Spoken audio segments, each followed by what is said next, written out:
What's going on, guys? We're back. It's been a long time since we did a face cam. Long time. And I usually try and do them when I go to pre-releases and let you guys know how I did and what went on and what I played and what was successful, what wasn't that I saw. So I'm going to go ahead and talk about the Theros pre-release. I went to the midnight one on Friday night. It was a lot of fun. Had a blast. I was up to about 6 in the morning. So excuse me if I'm a little tired looking. Anyway, I played black, red. My original color choices were green, white, and then red. Um, as far as my box options went, just because I'm a Naya player. So those were my three colors. I'm really glad that I got red. Red was a very solid color for me, and the Ember Hauler, that's the promo, definitely seems really good. The black one probably seems like the best, um, just from seeing people play with it. But there were only we had 20 people show up, and this was the first time that we've ever had that many people in the shop ever. Uh, we're usually a small little shop that I play at, so I was expecting 3 rounds, maybe 10 people, maybe 12 tops. I ended up having like 20 something, and so I didn't get green or white. I ended up with red. Red gave me the Ember Swallower, which is this guy here. I'm gonna try and hold these up, and you can see what they do. But when he's a 4/5 for 4 mana, which is awesome on its own.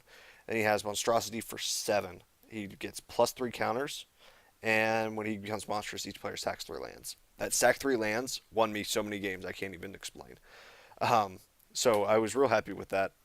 Uh, Theros is a very moderately expensive set, and then the abilities are very expensive. So if you can keep people off the very expensive, and you can hit the very expensive first, you just crush them. So to keep that up, I played, I believe, 17 lands here. Let me look again. 9 mountains and 8 swamps, so 17. Then I played a Traveler's Amulet, which is my 18th land. So this is what Traveler's Amulet does. I can't tell you how many games I kept 1 land hands with the Traveler's Amulet on the draw.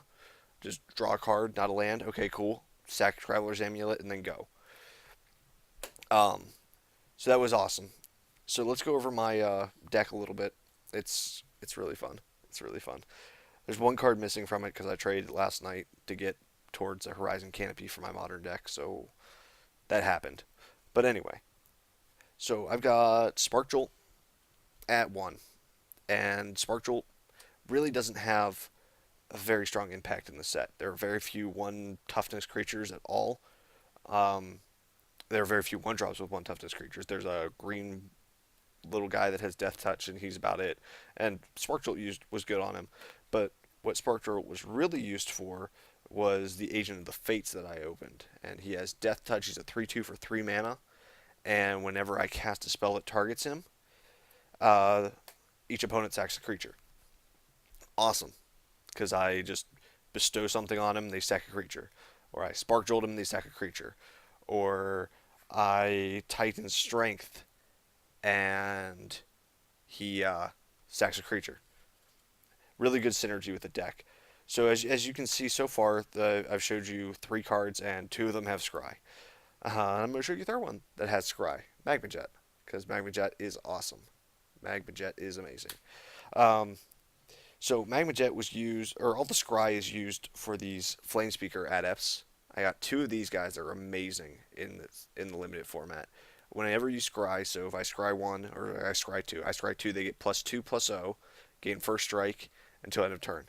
So you can scry as instant. You can be like magma spray that guy. He gets first strike and kills something. Awesome, so good. And then I also got 3 of these, which is the real big reason that this deck worked. I got 3 Read the Bones, and Read the Bones says scry 2, draw 2 cards, and then you lose 2 life for 3 mana, 1 black and 2. Lets you see 4 cards deep into your deck. It's a tenth of the deck before you draw your opening 7. So that's insane. It lets you see so much of your deck in uh, the sealed formats. It's just amazing. It got me so deep into my deck, and I saw everything I wanted to every game. I think there were only 2 games I didn't get the Agent of the Fate out, and there were I had both. I had almost every game. Every game I won. I only lost one game. So all night I went 4-0 and one. We drew the last round, even though we played it out and I beat him. But we decided to draw first.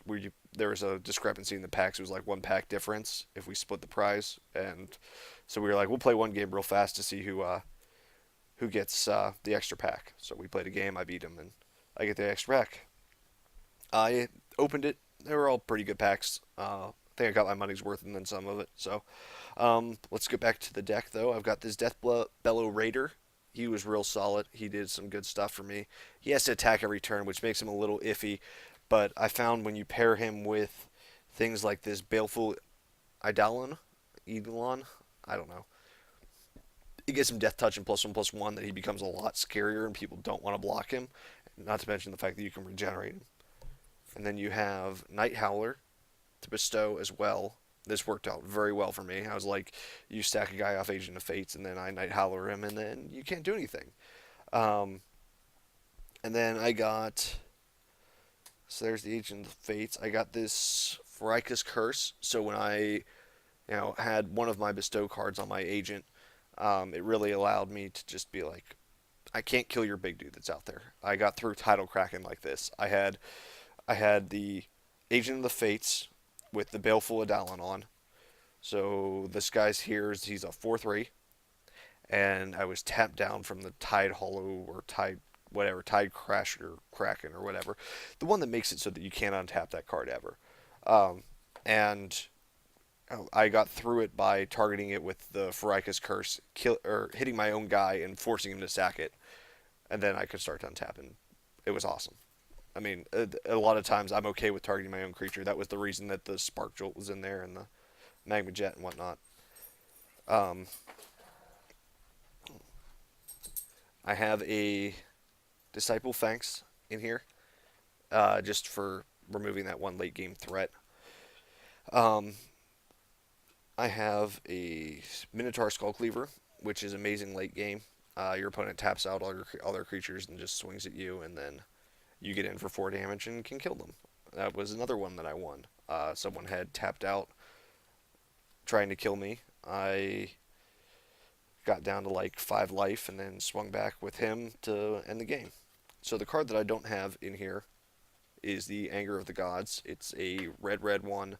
Deal 3 damage to each creature on the battlefield. If they die, exile them.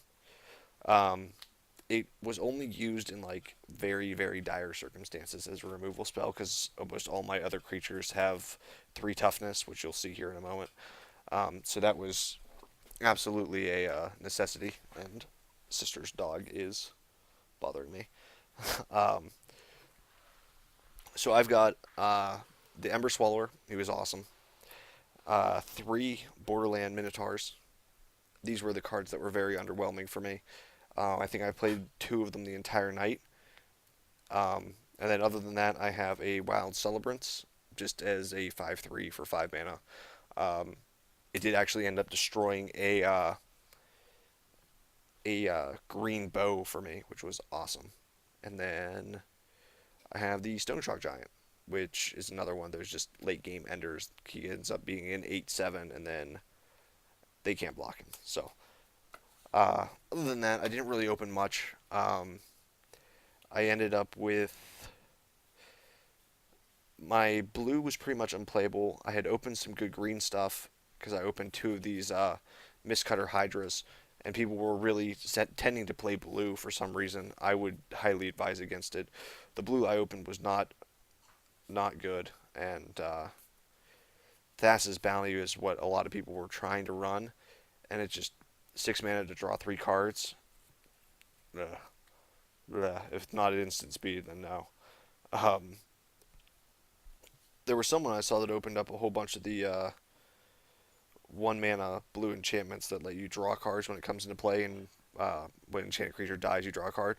That was really good, but there's a big scary sea serpent thingy that can only attack if your opponent has an island. So I mean, unless you have a bunch of flyers or a bunch of the really strong blue creatures and a way to make them have islands, I would advise playing against blue. Um, at least mine was not very solid. And then my white was almost there.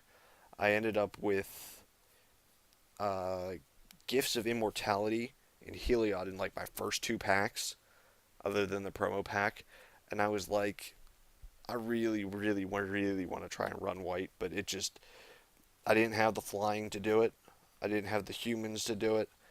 Um, and the heroic in white's a little less good than the heroic I had in black. So I think the black red was definitely the colors that I wanted to play. But let me know what you guys think. Let me know how your Theros pre-releases are going, and I'll see you later.